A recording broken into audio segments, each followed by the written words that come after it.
Doctor of ধর্ম বঙ্কবিহারী সাহা রচিত যে গ্রন্থখানা, এর নাম হলো গীত রত্নাবলী।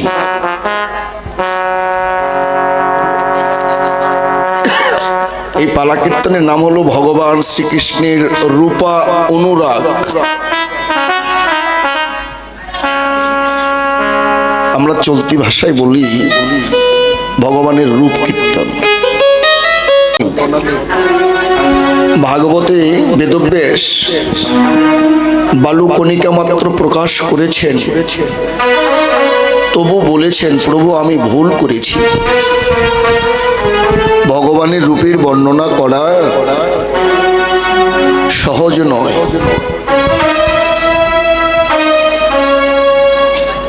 তাহলে কমিটি কেন রূপ গান কীর্তনটা আমাকে দিয়ে পরিবেশন করার সময় দিলেন? ভগবানের রূপ আছেন ভক্তির মাধ্যমে। ভগবানের রূপ, চোখটা নষ্ট করবে, ভক্তির মাধ্যমে ভগবানের রূপ দেখা যায়। না না, জঙ্গলের রূপ দেখা যায় না। ভগবানের রূপ যদি দেখতে চান, আপনি ঘরে বসেই দেখতে পাবেন। কিন্তু দুটি অপরাধ থেকে বিরত থাকতে হবে। পারবেন?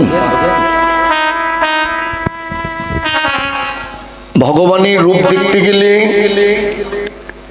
দুটি অপরাধ থেকে বিরত থাকতে হবে। এই দুটি অপরাধ জগতে যারা করেন, তারা কোনোদিন ভগবানকে দেখতে পায় না। এই দুটি অপরাধ কি?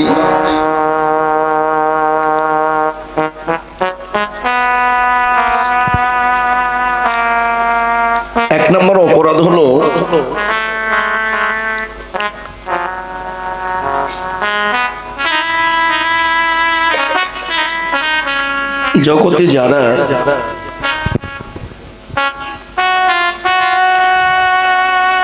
জগতে যারা পরের নারী হরণ করেন, এই অপরাধীকে ভগবান কোনোদিন ক্ষমা করেন না। এই অপরাধীকে ভগবান কোনোদিন ছাড় দেন না। সে যত ধার্মিক হোক, বৈষ্ণব হোক, সাধু হোক, পীর দরবেশ আউলিয়া হোক, এই পরের নারী অপরাধীকে ভগবান কোনোদিন ক্ষমা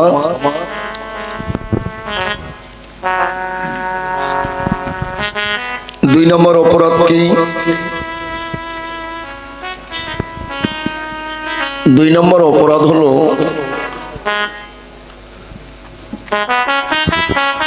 জগতে যারা সাধু গুরু বৈষ্ণবকে অপমান করেন। হরিবল হরিবল। এই অপরাধ থেকে বিরত থাকতে পারবেন?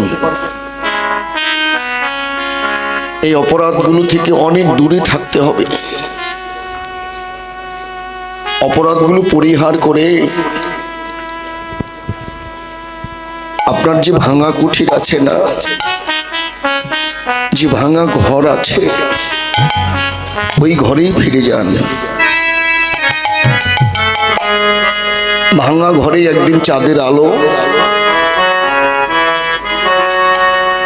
প্রস্ফুটিত হয়। কিন্তু এ সকল অপরাধ থাকলে কোনোদিন ভগবানকে দেখতে পাবেন না। যদি এ সকল অপরাধ পরিহার করে ঘরে গিয়ে যদি হা কৃষ্ণ গোবিন্দ বলে কেউ ডাকার মতো ডাকতে পারেন, ভাগবত বলেছেন ভগবান শ্রীকৃষ্ণ অনাদি রাধি গোবিন্দ বলেছেন, আমি ভগবান জগতে ভক্তের সকল কিছু সইতে পারি, কিন্তু আমি ভগবান ভক্তের চোখের জল কখনো সইতে পারি না। জ্বর করে দিই যদি আমাকে ডাকার মতো ডাকতে পারে, আমি ভগবান সেই ভক্তের নিকটে বিক্রি হয়ে যায়। কেউ যদি আমাকে আমার চরণে যদি কাঙাল হয়ে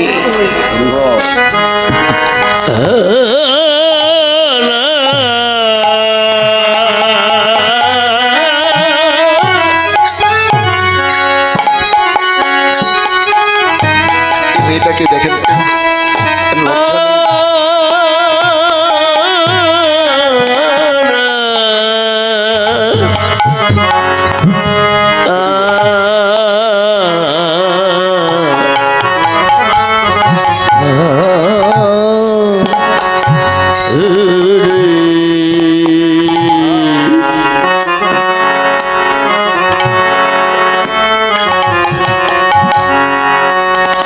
কেহ যদি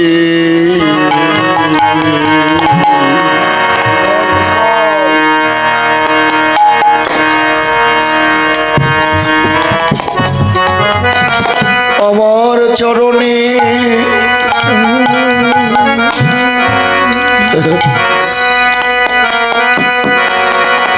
সকল কিছু বিসর্জন দিয়ে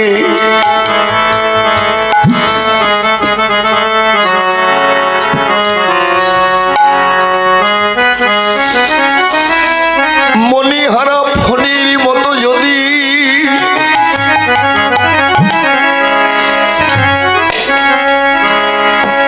হা কৃষ্ণ গোবিন্দ বলে ডাকার মতো যদি কেউ ডাকিতে পারে,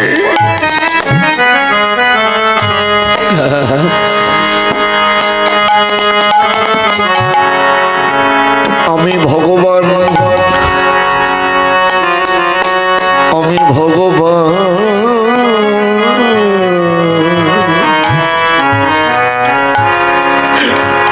কি আর থাকিতে পারি।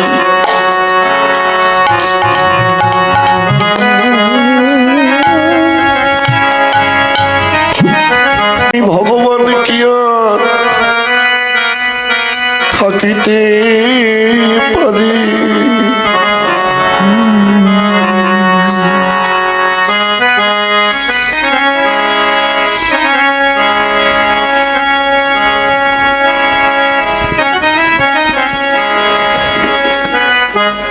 জগতে কাঙাল না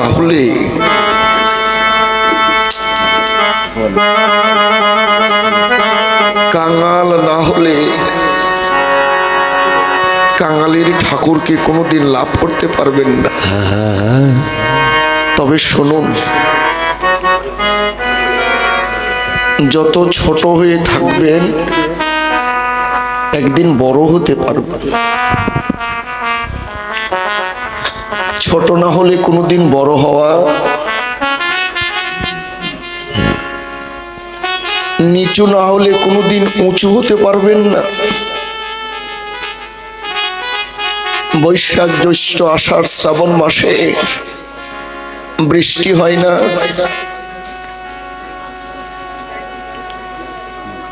এত বৃষ্টি হয়। এই বৃষ্টি হলে বৃষ্টির জলগুলো কোথায় বেঁধে থাকেন? উঁচু জায়গায় কোনোদিন থাকে না, থাকে কোথায়? নিচু জায়গায়। তো ভগবানকে পেতে গেলে নিচু হয়ে থাকুন।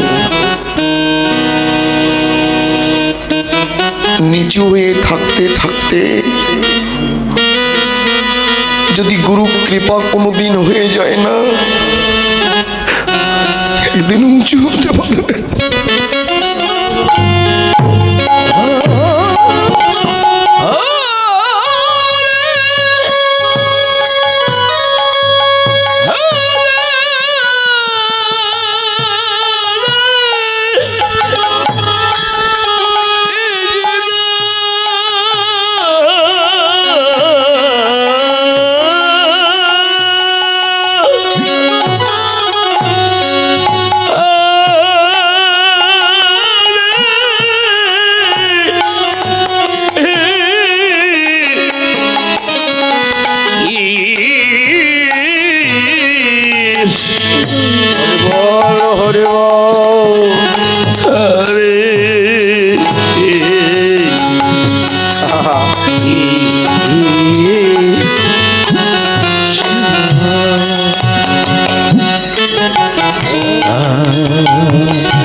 ও জল,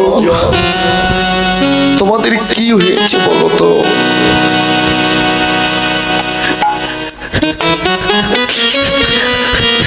শিবাস হাস্যবদনে বলেছিলেন, না প্রভু কিছু হয়নি।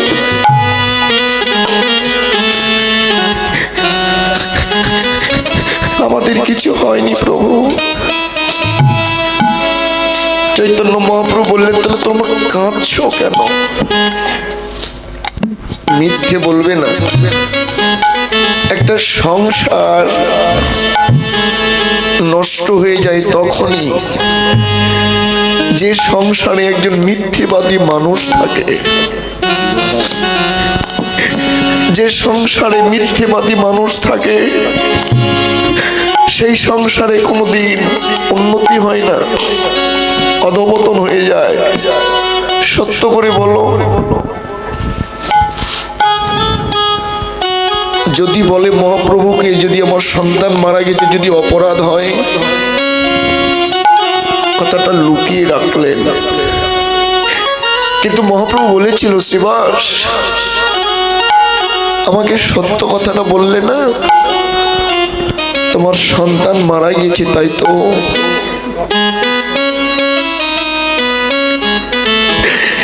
শ্রীবাসের স্ত্রী মালিনী বললেন, প্রভু তুমি না ভগবান অন্তর্যামী,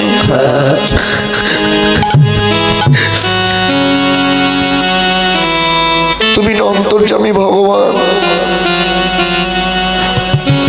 তো ভগবান আমার ঘরে থাকতে কেন আমার সন্তান মারা যাবে? তুমি কেমন ভগবান?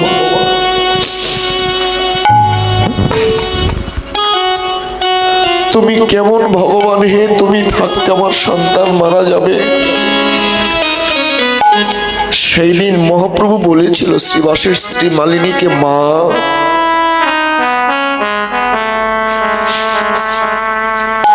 কি করতে হবে? সন্তানকে ফিরিয়ে দিতে হবে।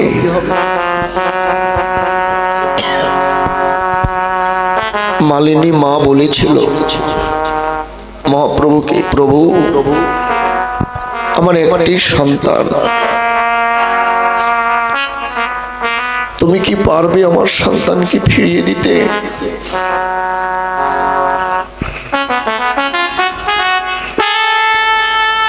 মৃত দেহের উপরে হাত রেখে মহাপ্রভু বলেছিল, এই শিশু, তোমার তো এখনো যাওয়ার সময় হয়নি, তুমি চলে গেলে কেন? তোমার মা তোমার জন্য কাঁদছে, ওঠো, চোখ মেলে দেখো, তোমার মা তোমার জন্য কাঁদছে। আপনার সত্য করে বলুন তো, লক্ষ্মী মা আমার,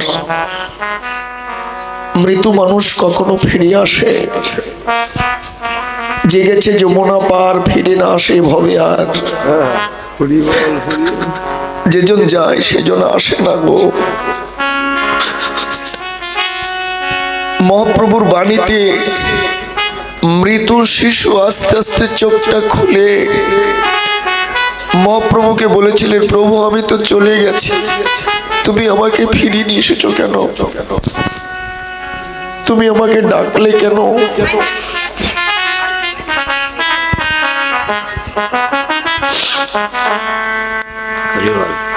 বলল, তোমার মা তোমার জন্য কাঁদছে, উঠে দাঁড়াও, মায়ের কাছে যাও।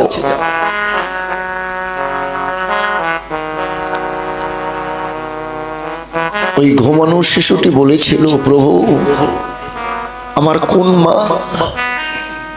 বলে, কেন তোমার যে একমাত্র মা মালিনী? মৃত শিশুটি চৈতন্য পেয়ে হাস্য বদনে বলেছিল, প্রভু আমার মা যে বোকা, তাই আমার জন্য কাঁদছে। কেন জানো? আমার যতবার জন্ম হয় ততবার একটা করে মা হয়। এর আগে যখন আমার জন্ম হয়েছিল তখন আমার একজন মা ছিল, তার আগে যখন জন্ম হয়েছিল তখন আমার মা ছিল। আমি আবার জন্ম পেলাম, আমার একজন মা হলো। যতবার জন্ম হয় ততবার একটা করে আমার মা হয়। তো মা আমার জন্য কেন তুমি কাঁদছো তুমি জানো না? মদন মোহন তর্কালঙ্কার শিশু শিক্ষা পড়েছেন আপনারা? মদন মোহন তর্কালঙ্কার শিশু শিক্ষা পড়ে দেখবেন। মদন মোহন তর্কালঙ্কার কি বলেছে?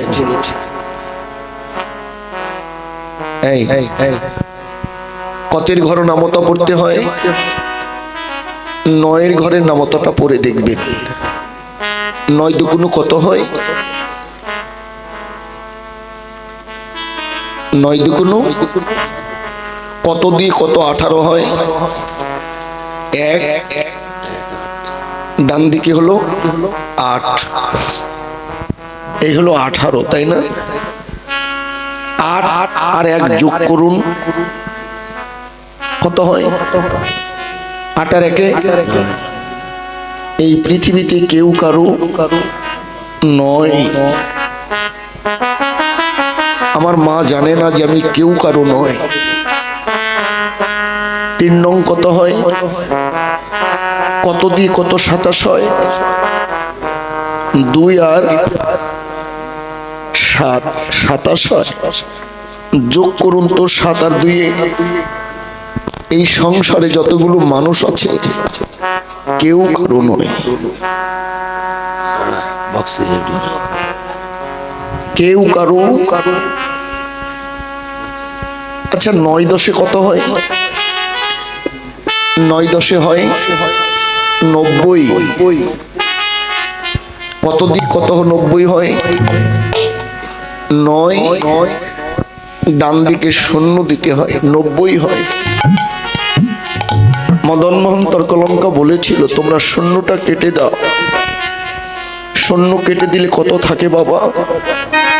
শুধু নয়, যাদের জন্য পরিশ্রম করে খেটে খেটে একতলা বাড়ি দোতলা করলে কেউ কারো নয়।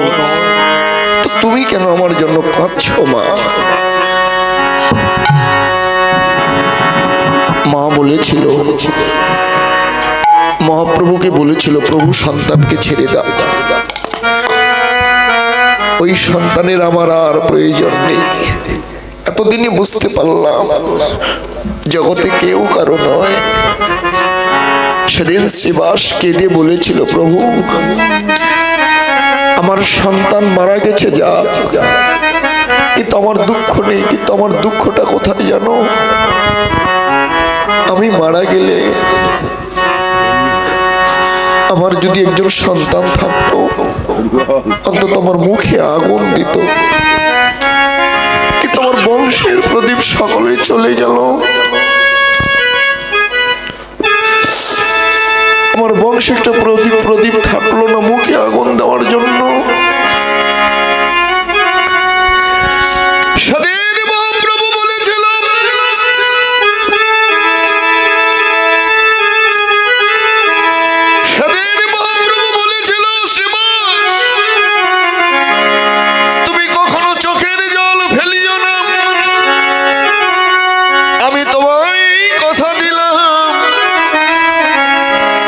যেদিন তুমি পৃথিবী ছেড়ে চলে যাবে সেদিন আমি ভগবান তোমার পুত্র সেজে তোমার পাশে গিয়ে তোমার মুখে আগুন দেব। এ জগতের মানুষ জানে, এ জগতের মানুষ জানে সবাই আমার আপন, কিন্তু পৃথিবীতে কেউ কারো নয়।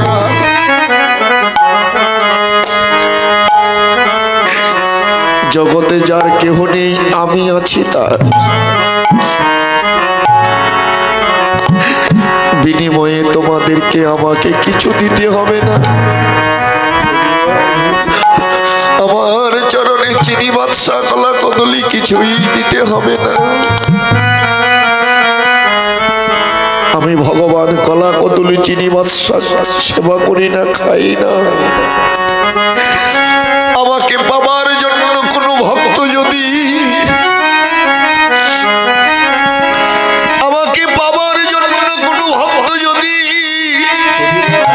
আমার চরণে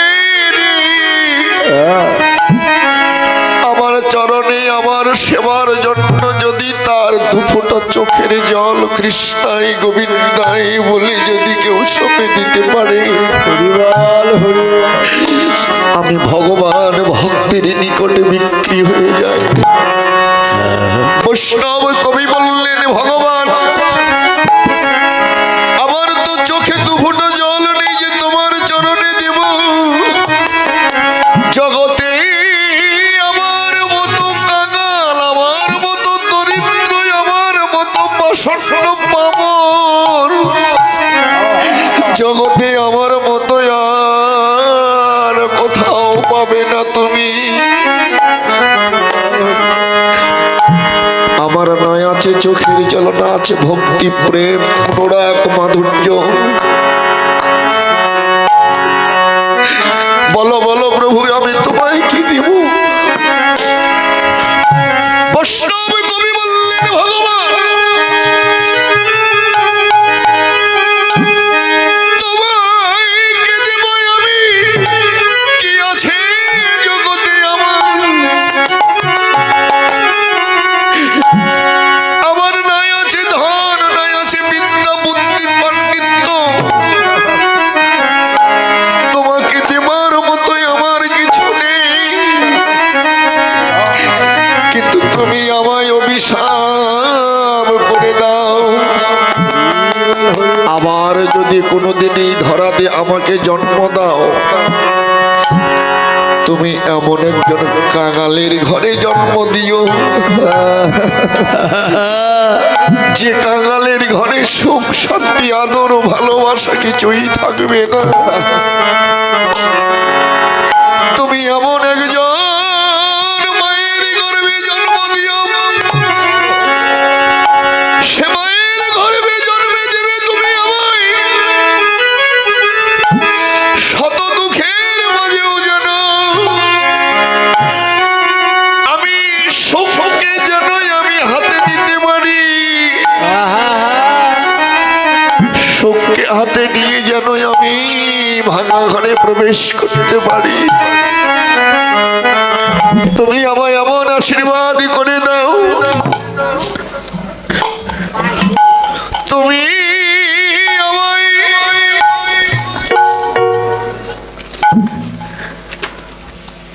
আমায় এমন আশীর্বাদ করে দাও। যদি আশীর্বাদ করে তুমি না দাও, তুমি আমাকে অভিশাপ করে দাও। তোমার অভিশাপ নিয়ে যেন আমি ভাঙা ঘরে বাস করি, বৃক্ষের তলদেশে থাকি। তোমার অভিশাপে যেন তুমি আমায় এমন অভিশাপ করে দাও, তুমি আমায় এমন অভিশাপ করে দাও,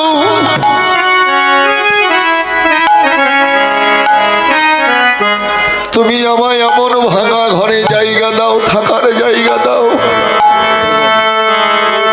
সেই ঘরে থেকে থেকে যেন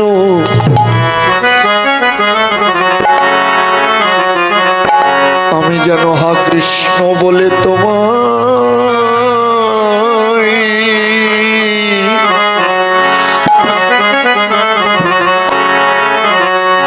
কৃষ্ণ বলে তোমায় প্রাণ ভরে ডাকিতে পারি। ঠাকুর হে কৃষ্ণ বলে তোমায় ডাকিতে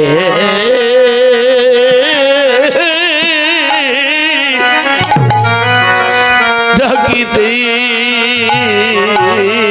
পারি। দুটি নয়ন জলে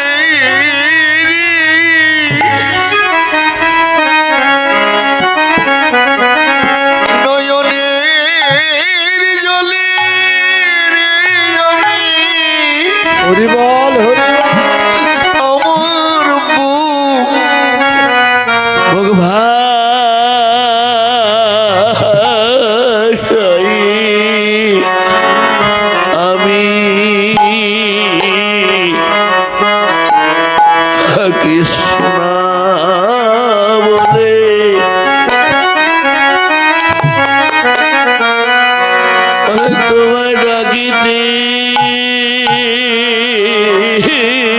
পারি। তুমি আমায় এই আশীর্বাদ, তুমি আমায় এই আশীর্বাদ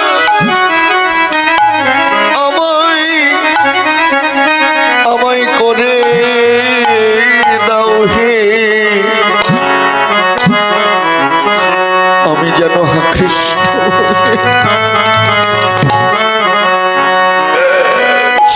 কৃষ্ণ বলে তোমায় আমি যেন ডাকিতে পারি রে।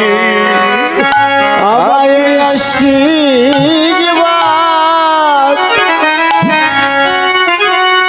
এই আশীর্বাদ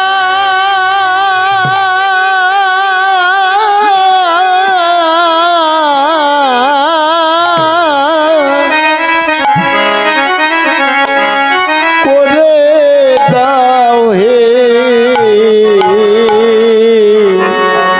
আমি কৃষ্ণ বলে বলে তোমায় ডাকিতে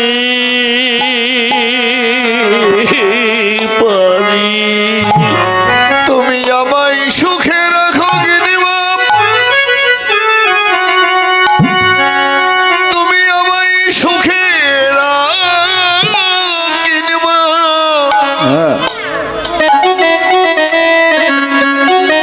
তুমি আমায় যত দুঃখে রাখো রে,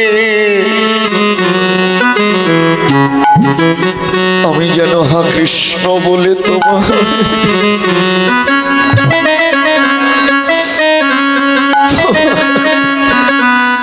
তোমায় ডাকিতে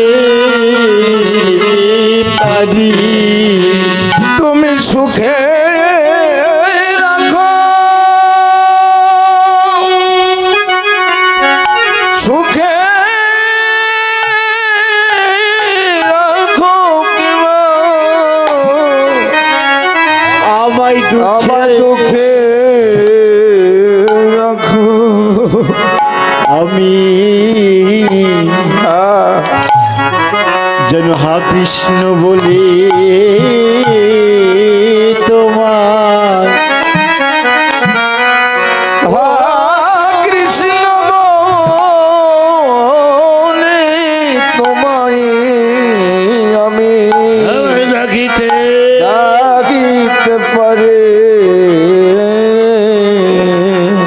আমার যত দিন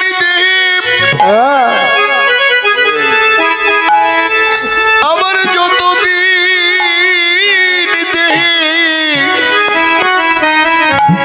আমার দেহ প্রাণ থাকিবে রে, ততদিন যেন কৃষ্ণ বলে তোমায় আমি তোমায় প্রাণ ভরে ডাকিতে পারি রে। আমার যত দিন দেহে, যত দিন দেহে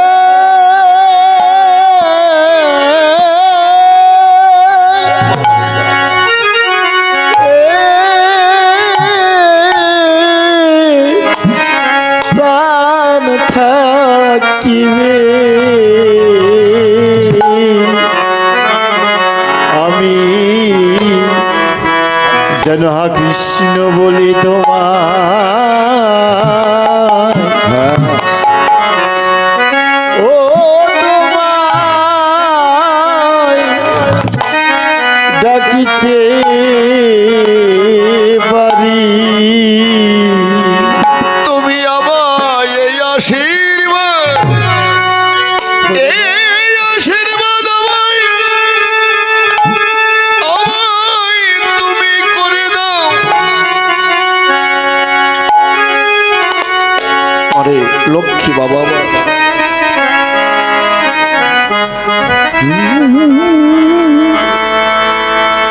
জগতে কেউ কারো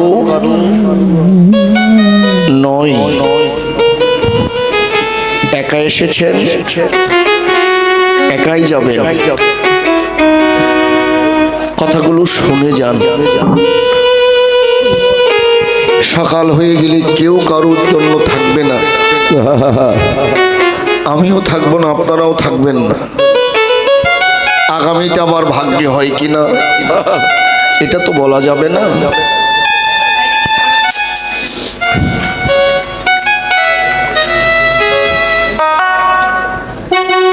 কৃষ্ণ ভজিবার তরে সংসারে আইনু, মিছে মায়ায় বদ্ধ হয়ে বৃক্ষ সম হইল। মদন এসেছিল গৌর রূপের সঙ্গে তুলনা করতে। বাহ,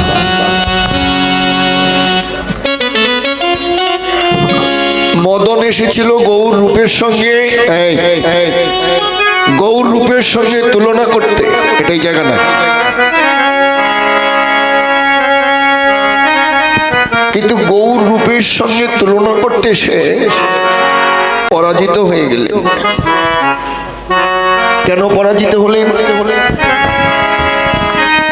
ভাগবত বর্ণনা করেছেন ভগবান সকলকে ভালোবাসেন, কিন্তু একজনকে ভালোবাসে না। কাকে? যার অহংকার বেশি।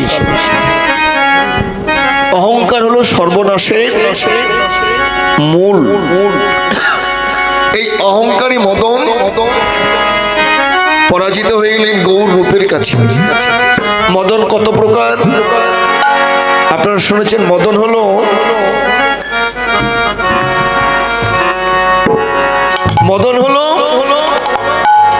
পাঁচ প্রকার। কোন মদনের সঙ্গ করলে ভগবানের সঙ্গ বাকি থাকে না? কোন মদনের কাছে আশ্রয় নিলে ভগবানের কাছে আশ্রয় নেওয়া বাকি থাকে না? এটা হলো অপরাজিত মদন। আর আমাদের যে গৌর কথা চলছে, আমাদের গৌর কথা হলো চিন্ময় দেশের কথা, এদেশের কথা নয়। গৌর বাণীগুলো হলো চিন্ময় দেশের বাণী। চিন্ময় মানুষ হয়ে চিন্ময় মদনের সঙ্গ করতে হয়। চিন্ময় মদনের সঙ্গ যতদিন না করবেন ততদিন গৌর কৃপা লাভ হবে না। তাহলে চিন্ময় মানুষ হতে গেলে কি করতে হবে? চিন্ময় মানুষের সঙ্গ করতে হবে। চিন্ময় মানুষই হলো আপনার গুরুদেব। হরিবল হরিবল। এই গুরু যদি চিন্ময় মানুষ হয়, ওই গুরু বাক্য যদি আপনি শ্রবণ করেন, শুনেছেন তো নিশ্চয় ভাগবতে, গুরু কৃপা হলে মরা বৃক্ষেও ফুল প্রস্ফুটিত হয়। গুরু কৃপা হলে মরা গাছে ফুল ধরে। গুরু কৃপা হলে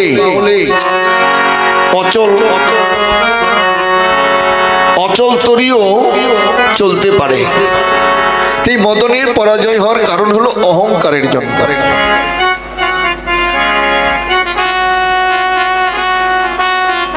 মদন কেন অহংকার করেছিলেন? মদনের বাবার নাম হলো, মদনের বাবার নাম কি? ব্রহ্মা। শুনুন, কিন্তু মদনের বাবা অরিজিনাল হলো কৃষ্ণ। কৃষ্ণের পুত্র হলো মদন। কিন্তু আমরা জানি যে ব্রহ্মপুত্র এই মদন। কিন্তু কোন মদন কৃষ্ণের পুত্র? কামগায়ত্রী যার উপাসনা, এই মদনের নাম হলো, বাবার নাম হলো কৃষ্ণ। আর ব্রহ্মার যে ছেলে মদন,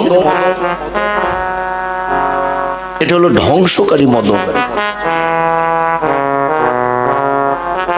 ব্রহ্মার 5টা বাণ ছিল।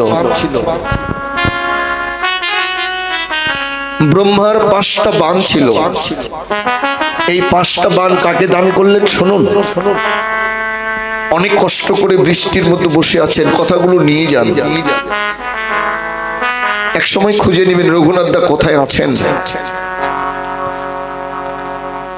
বাবার সম্পদ যদি 10 বিঘা থাকে না, একটা ছেলে থাকে, বাবা মৃত্যুর পরে সম্পদগুলো কে পায়? ছেলে পায়। বাহ, শুনুন। বাবার 5টা বাণ ছিল। ব্রহ্মার বাবা চিন্তা করলেন আমার এই সম্পদগুলো কাকে দিব, আমার একটা সন্তান আছে ব্রহ্মার সন্তানকে মদনকে দিয়ে দিব। একদিন মদনকে ডেকেছিল, মদন আয়, আমার সম্পদগুলো তোকে দিয়ে দিব। 5টা বাণ মদনকে দিয়ে দিলেন। 5টা বাণের নাম কি? মদন, স্তম্ভন, শোষণ, মোহন। এই 5টা বাণ ছেলের হাতে তুলে দিলেন। যেই তুলে দিলেন, ছেলে বাবার চরণে প্রণাম করলেন, পিতা স্বর্গ, পিতা ধর্ম।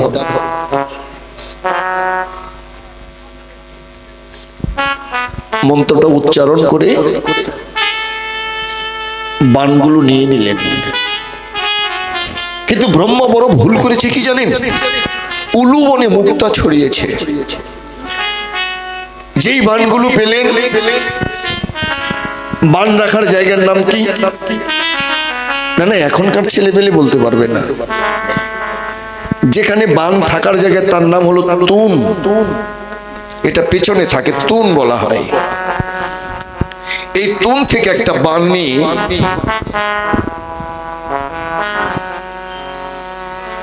বাণটা মেরে দিলেন। কোথায়?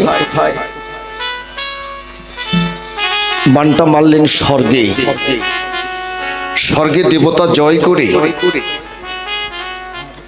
আবার মদনের বাণ মদনের হাতে ফিরে আসলেন। মদন বললেন, বলি হারি, আমার বাবার বাণের এত শক্তি, দেবতা জয় করলেন। আচ্ছা আচ্ছা আচ্ছা, দ্বিতীয় বাণটি কোথায় মারলেন? পাতালে।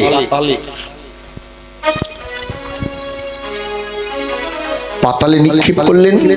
পাতালে বাসুকি, নাগরাজ সকলকে জয় করে বাণটা মাটি ভেদ করে আবার চলে আসলেন মদনের হাতে।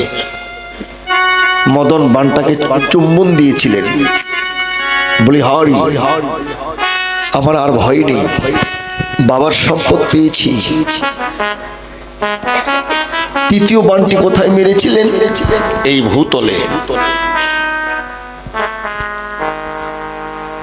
চতুর্থ বাণ কোথায় মেরেছিল? ব্রহ্মার একটা মেয়ে ছিল যার নাম হলো সন্ধ্যা। বাবার মেয়ে হলো সন্ধ্যা। তুন থেকে একটা বাণ নিয়ে এবার পুত্র বাবাকে মারলেন। মদন বাবাকে মারলেন। দেখি বাবাকে মারলে বাবার কি হয়। বাণে মত্ত হয়ে যে মেয়েকে জন্ম দিয়েছিল সে মেয়ের প্রেমে পড়ে গেলেন। শৃঙ্গারের জন্য চেষ্টা করলেন। মেয়েটা ভয়ে ভীত হয়ে কোথায় গেলেন? গোলকে। গোলকে কার স্থান? নারায়ণের স্থান। নারায়ণের চরণে পৌঁছে গেলেন। পড়ে গিয়ে বললেন, প্রভু আমাকে রক্ষা করো। কে তুমি? আমি ব্রহ্মার পুত্র, আমার নাম ব্রহ্মার মেয়ে, আমার নাম হলো সন্ধ্যা। পিছনে পিছনে ব্রহ্মা ছুটে চললেন, আমার মেয়েকে ফিরিয়ে দাও। কিন্তু নারায়ণের কয়টি হাত? শঙ্খ, চক্র, গদা, পদ্ম, 4টি হাত নারায়ণ। সম্মুখে দেখেছেন দাঁড়িয়ে আছেন মদন, একবার রেডি হয়ে।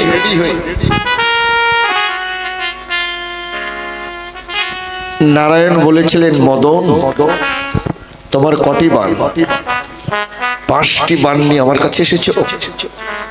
আমার নাম হলো নারায়ণ। আমার অরিজিনাল নাম জানো? সত্যনারায়ণ। আমার লক্ষ বাণ আছে। আমার এই লক্ষ বাণের কাছে তোমার পঞ্চপাণ তুচ্ছ। যাবে না চক্রকে স্মরণ করব? তোমাকে টুকরো টুকরো করে ফেলে দিব, কেটে কেটে। যাবে কি না? এই হলো মদন ভগবানের সঙ্গে একটা শত্রু। মদন বলেছিল ভগবানকে, নারায়ণকে, নারায়ণ আজকে তোমার 4টি হাত, আমি তোমার সঙ্গে পারবো না। কিন্তু যেদিন তোমার 2 হাত থাকবে না, 2টি হাত থাকবে, সেদিন তুমি কোথায় যাবে?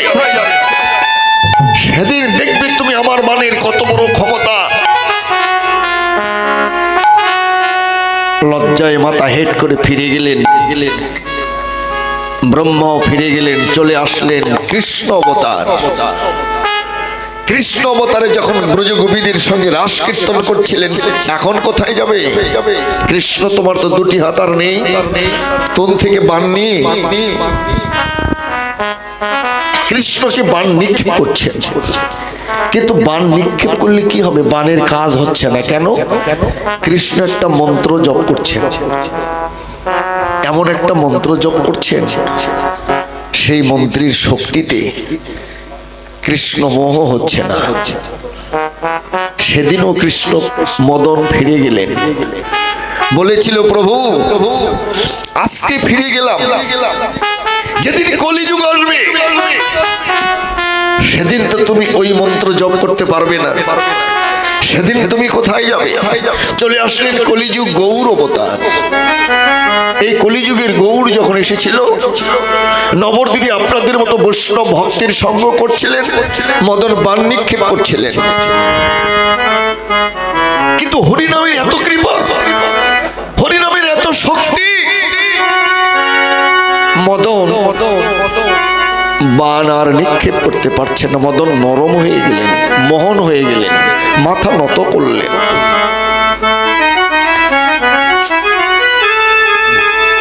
সেদিন মদন বলেছিল, হে গৌর হরি, আমি তো তোমার চরণে অপরাধী করেছি, আমি আর বান নিক্ষেপ করব না। বানগুলো গঙ্গায় ছুঁড়ে ফেলে দিল। বানগুলো গঙ্গায় ছুঁড়ে ফেলে দিয়ে, বানগুলো গঙ্গায় ছুঁড়ে ফেলে দিয়ে দুটি হাত করজোড়ে স্তুতি করে বললেন, মদন, হে গৌরাঙ্গ মহাপ্রভু, হে কলিযুগের ভগবান, আমি অপরাধী করেছি, আমি শতই অপরাধী করে তোমার কাছে ক্ষমা চাইছি, তুমি আমায় ক্ষমা করে দাও। কিন্তু জানো প্রভু, আমি আর তোমার কাছে অপরাধ করব না। মদন কি করলেন? করজোড়ে দাঁড়িয়ে বললেন, প্রভু, তোমার কাছে আমি ধন জন ঐশ্বর্য মাধুর্য বিদ্যা বুদ্ধি পাণ্ডিত্য তোমার কাছে কিছু চাই না। তোমার কাছে কি চাই জানো প্রভু? আমি সব কিছু গঙ্গার জলে বিসর্জন দিয়েছি, তবে সব গঙ্গার জলে বিসর্জন দিয়েছি তাতে দুঃখ নেই, কিন্তু তোমার ওই চরণ ছাড়াই আমার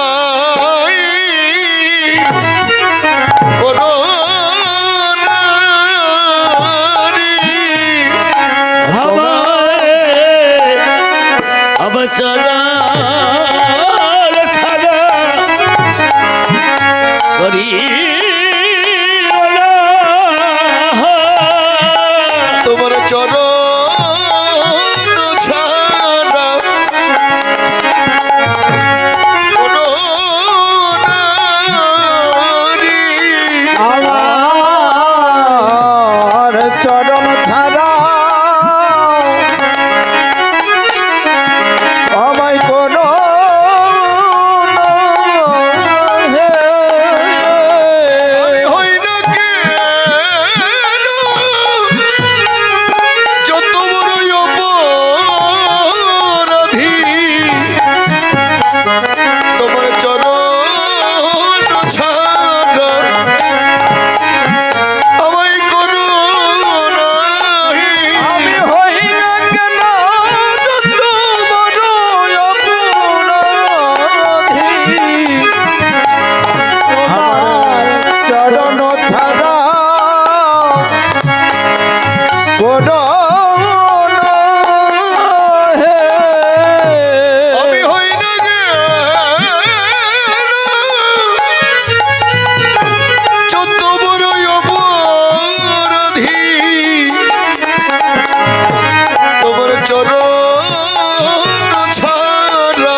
দুঃখ নেই।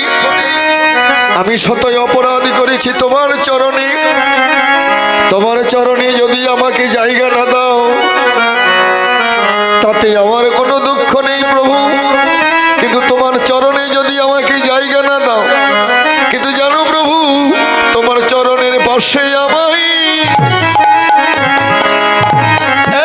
জায়গা দিও। তোমার চরণের পাশে আমার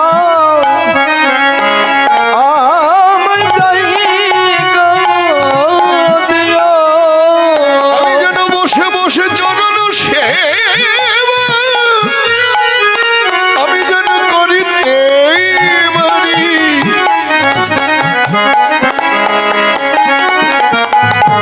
চরণের পাশে আমায় জায়গা দিও। তোমার বসে বসে বসে চরণ সেবা করতে পারি। আমায় চরণের পাশে একটু জায়গা দিয়া। আমি যেন চরণ সেবা তোমার করিতে পারি। তোমার ওই চরণে দাসের চরণ সেবা করতে পারি। চরণ সেবা করতে পারি। আমার চরণের পাশে একটু জায়গা দিয়া।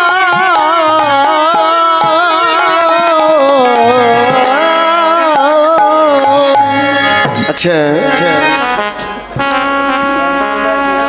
গোবিন্দের চরণে গৌরাঙ্গের চরণে নিচে থাকা এত সহজ নয়। আমাদের পদে বলেছেন বলে তারা ওরে তাহে মনে মন ঘেরা। আরে বৃন্দাবনে চৌতারা তাহে মোর মন ঘেরা। ও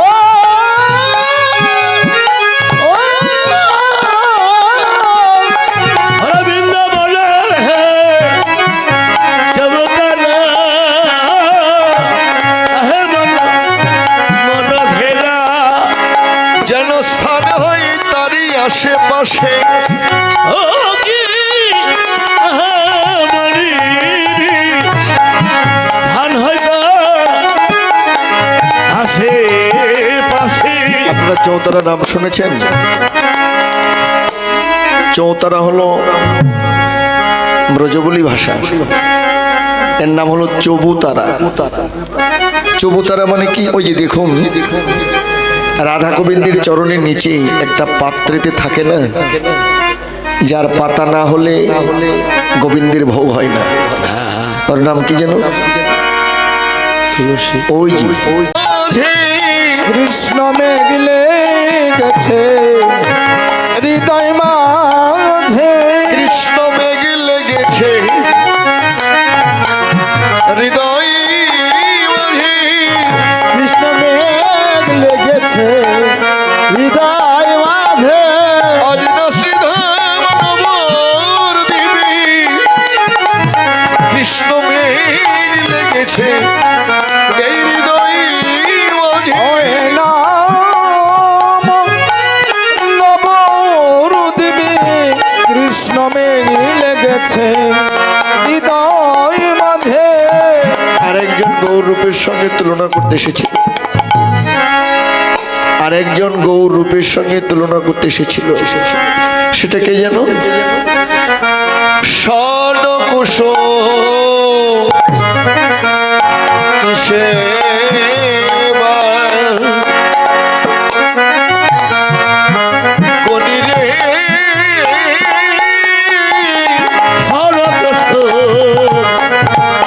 সেবা গুনি রে। আমার শ্রী গৌরাঙ্গে রূপের কাছে স্বর্ণকুশ সেবা আমার শ্রী গৌরাঙ্গের রূপের কাছে শ্রী গৌরাঙ্গের রূপের কাছে বলে হারি শ্রী গৌরাঙ্গের রূপের কাছে সেবা করে রে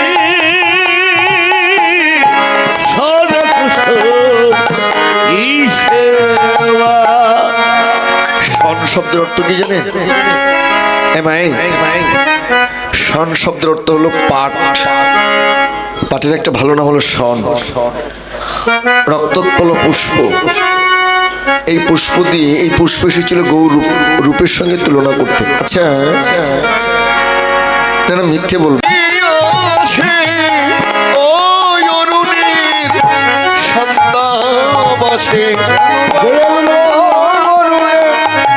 দাঁড়িয়ে আছে ওই অরুণে সন্তান আছে। অরুণের অনেক নাম, অরুণের অনেক নাম, দিবাকর, ভাস্কর, রবি, তপন, অনেক নাম। কিন্তু যখন পূর্ব গগনে আভা কেটে যখন মাথার ওপরে আসে না, হরিবল হরিবল। তখন ওর নাম হলো তপন। তপন নাম কেন হলেন? তাপে পৃথিবীকে তপ্ত করে দেয়, এই জন্য নাম হলো তপন। হ্যাঁ হ্যাঁ, ভেঙে টুকরো টুকরো হয়ে 10টা অঙ্গুলিতে 10টি চাঁদ রূপে পরিণত হয়েছেন। চাঁদ এই অরুণ। পদকর্তা আরো বললেন গৌর রূপের সঙ্গে গোরা রূপের যাই বলি হারি মরিনি, গোরা রূপে যাই বলি হারি মরিবে। গোরা রূপের যাই বলি হারি। আর গোরা রূপে যাই বলি হারি। আর একজন এসেছিলেন, আর একজন এসেছিলেন গৌর রূপের সঙ্গে তুলনা করতে। সেটাকে ওরে শোভা